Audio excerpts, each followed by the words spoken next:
Olá, boa tarde.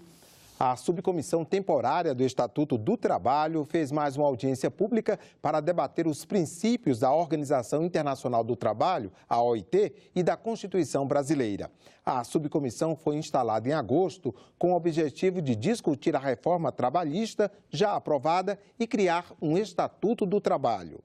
Os participantes da audiência pública foram unânimes em criticar a reforma trabalhista. Não é desvalorizando o trabalhador, não é desqualificando o trabalhador, não é implodindo os seus direitos que a economia vai crescer. O que o Brasil precisa não é de reforma trabalhista, o Brasil precisa de uma reforma ampla, que começa pela reforma tributária, por reforma política, por mudança de sistemas viciados, para que o Brasil possa crescer. A reforma trabalhista não é só um ataque aos direitos sociais, mas é também praticamente a revogação da dignidade da pessoa humana. E isso tem sido o mote de coisas estarrecedoras e inimagináveis que vem acontecendo no Brasil por conta desse governo golpista. E ressaltaram o desafio de elaborar um Estatuto do Trabalho no momento em que direitos trabalhistas foram tão afetados pela reforma. Para o procurador Hélder Amorim, a proteção do trabalhador deve estar à frente de qualquer norma. Se trabalho não é mercadoria, o trabalhador ele deve ser inserido na empresa, no empreendimento, não como um objeto ou como uma coisa, mas ele deve ser inserido como pessoa, cuja dignidade deve ser protegida pela lei, pela legislação, pelo direito, e para isso deve o empreendedor acolher esse trabalhador em sua dimensão humana. A professora Gabriela Neves Delgado, da Universidade de Brasília, defendeu que é preciso assegurar ao trabalhador princípios que estão na Organização Internacional do Trabalho e na Constituição de 88. Quando nós falamos em princípio da dignidade da pessoa humana, na perspectiva da afirmação do direito fundamental ao trabalho digno, isso significa assegurar para o sujeito trabalhador, na prática das relações de trabalho protegidas, todo o rol de direitos fundamentais elencados na Constituição. É preciso rapidamente que nós façamos o retorno desse desvio que foi construído no direito do trabalho, que nos leva para uma retrocessão, nos leva cada vez mais distantes do objetivo de assentar um direito do trabalho que seja fonte de equilíbrio das relações entre capital e trabalho e que seja fonte de uma distribuição justa e equitativa da riqueza produzida pelo trabalho. Um projeto de lei apresentado pela senadora Marta Suplicy pretende tipificar no Código Penal o crime de molestamento sexual, com penas de 2 a 6 anos de reclusão. A senadora argumenta que uma lacuna na lei impediu a prisão provisória do homem que há 2 semanas molestou uma mulher durante uma viagem de ônibus em São Paulo. O Código está parado na Comissão de Justiça desde 2009. Eu fiz uma emenda para que o estupro fosse uma coisa e molestação que aconteceu no ônibus fosse outra coisa. Não caminha. Então, o que eu estou fazendo agora? Um projeto de lei onde coloca a situação de molestação, como nós vimos no ônibus que aconteceu em São Paulo e virou notícia nacional, diferente. Ele não tem os mesmos anos de cadeia que tem um estupro, mas ele tem uma punição também, de acordo com a gravidade do crime, que é bastante grave. Pesquisa feita pelo Data Senado, em parceria com o Observatório da Mulher contra a Violência, aponta um aumento expressivo no percentual de mulheres que declararam ter sofrido algum tipo de violência doméstica. De acordo com o levantamento, o índice passou de 18% em 2015 para 29% este ano. A coordenadora do Observatório da Mulher, Roberta Viegas, conversou com a jornalista Eni Monteiro sobre a pesquisa. Roberta, qual foi o resultado da pesquisa? Aumentou o número de mulheres que se dizem vítimas de agressão? Eli, é interessante essa pergunta, né? Essa pesquisa do Data Senado, ela é feita desde 2005, então essa é a 7ª edição da pesquisa. É a única pesquisa com uma série histórica nacional sobre violência contra mulheres. Quando essa pesquisa começou a ser feita, em 2005, ou seja, antes da Lei Maria da Penha, em torno de 15% das mulheres entrevistadas, são 1.116 mulheres entrevistadas no Brasil inteiro, em todos os estados. Em torno de 15% das mulheres diziam ter sido vítimas de algum tipo de violência doméstica ou familiar. Esse número ficou oscilando um pouco, chegou a 19%, 17%, mas era sempre mais ou menos isso. Esse ano foi a primeira vez que chegou em 29%, então foi um aumento expressivo de mulheres que reconhecem terem sido vítimas de violência doméstica e familiar. É um aumento bem grande, né? E ao que você atribui esse aumento? As mulheres têm tido mais coragem de denunciar? É preciso uma pesquisa qualitativa, agora mais aprofundada também para entender isso. Existem algumas hipóteses, né? O assunto está na mídia, é um assunto muito falado.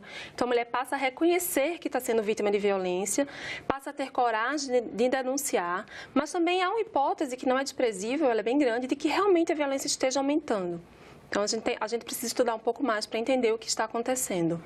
E as mulheres conhecem a Lei Maria da Penha? A pesquisa também foi perguntar isso, né? Se as mulheres realmente conhecem a Lei Maria da Penha. A pesquisa trouxe um resultado bastante interessante, né? Essa pergunta já é feita há algum tempo também, algumas edições, e a série histórica é justamente isso, você repetir a pergunta ao longo do tempo e ver os resultados. Então, é a primeira vez esse ano que 100% das mulheres dizem que conhecem a Lei Maria da Penha. Mas o mais interessante é quando você pergunta o quanto elas conhecem a Lei Maria da Penha. E aí você percebe que 81% conhece pouco ou nada. Ou seja, elas já ouviram falar na Lei Maria da Penha, mas elas não têm ideia do que representa a Lei Maria da Penha, né? E que tipo de instrumentos a Lei Maria da Penha fornece para que ela busque a proteção. Tipo, por exemplo, as delegacias especializadas, as medidas de proteção, enfim. Então, é preciso um trabalho muito intenso nesse sentido. O que falta, então? Falta política pública? O que você atribui? Eu acho que a política pública está num momento um pouco desarticulado, é preciso retomar um investimento na política pública e, especialmente em escola, por exemplo, é uma política transversal. Não basta simplesmente segurança pública, vamos proteger essa mulher com a polícia. É preciso investir em educação também, para que muitas das mulheres agredidas, a maioria é jovem, então essas jovens mulheres, elas já sabem que não querem continuar naquela situação, mas elas precisam saber que instrumento elas têm para sair daquela situação.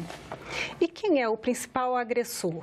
Essa é outra mudança também muito expressiva. Se você olhar o gráfico, desde o começo, o número de maridos apontados como principal agressor era muito grande, despontava. E esse número veio se estreitando e se aproximando muito do número de ex-maridos, ao ponto que agora o número de maridos foram apontados 41% como principal agressor e 33% de ex-maridos. Então, é um número muito próximo. É como se fosse duas linhas que se aproximassem e parece que estão convergindo para talvez se cruzarem. Isso só diz a gente que essa mulher, reconhecendo ser vítima de violência, ela decide sair daquele relacionamento, mas ela não está protegida simplesmente por sair daquele relacionamento.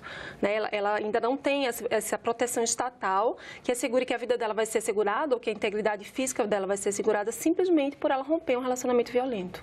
Muitos casos ainda são subnotificados, né? Ainda tem o problema. É preciso, então, que as mulheres denunciem. A questão da denúncia também é muito interessante. Nessa pesquisa veio um número muito alto de mulheres que recorrem à igreja, por exemplo, para denunciar. Existem muitos lugares no Brasil que não tem delegacia especializada de atendimento à mulher, por mais incrível que isso possa parecer. Ou tem, mas ela funciona em horário comercial, quando a gente sabe que a maioria das agressões acontece à noite, né? E fim de semana também. E essas delegacias não estão abertas no fim de semana. Então, o que acontece é que uma mulher vai para uma delegacia comum quando ela pode, muitas vezes é muito longe da casa dela, e ela é revitimada pelo aquele agente policial que deveria acolhê-la, que duvida dela, que coloca ela em contato com o agressor, que ela tem medo daquele agressor. Então, é uma situação realmente muito delicada e daí um número tão grande de subnotificação. O Estatuto da Juventude assegura diversos direitos aos jovens, entre eles o direito a transporte interestadual gratuito e a espetáculos culturais pela metade do preço. Para ter acesso a esses benefícios, é preciso ter a identidade jovem, um novo documento que ainda não é muito conhecido. Todo trem, embarcação e ônibus interestadual é obrigado a reservar 2 vagas de graça para jovens de famílias de baixa renda. Se estas estiverem esgotadas, são reservadas mais 2 passagens com desconto de pelo menos 50% no valor. Mas, para ter acesso ao benefício, é preciso ter a Identidade Jovem, lançada em dezembro do ano passado e ainda pouco conhecida. Não conheço.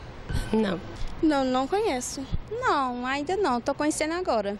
Além do transporte interestadual, a Identidade Jovem também dá acesso à meia entrada em eventos culturais e esportivos. Todo jovem de 15 a 29 anos e renda familiar de até 2 salários mínimos tem direito ao documento digital. Existem 16 milhões de jovens no Cadastro Único do Governo Federal que têm direito, mas apenas 230 mil estão inscritos no programa ID Jovem. Para emitir o documento, acesse www.caixa.gov.br/programas-sociais/ID-jovem. Incentivar o público jovem aí a ter mais acesso à cultura, serviços, eu acho bem interessante. Hoje, às 8h30 da noite, a TV Senado exibe o programa Cidadania sobre a identidade jovem. O secretário nacional de Juventude, Francisco de Assis, participa do programa e é ele quem dá mais detalhes sobre como tirar a ID jovem e ter acesso aos benefícios que ela garante. Ficamos por aqui. Você pode rever as reportagens desta edição na nossa página na internet, senado.leg.br/tv. Obrigado pela companhia e continue sintonizado na TV Senado.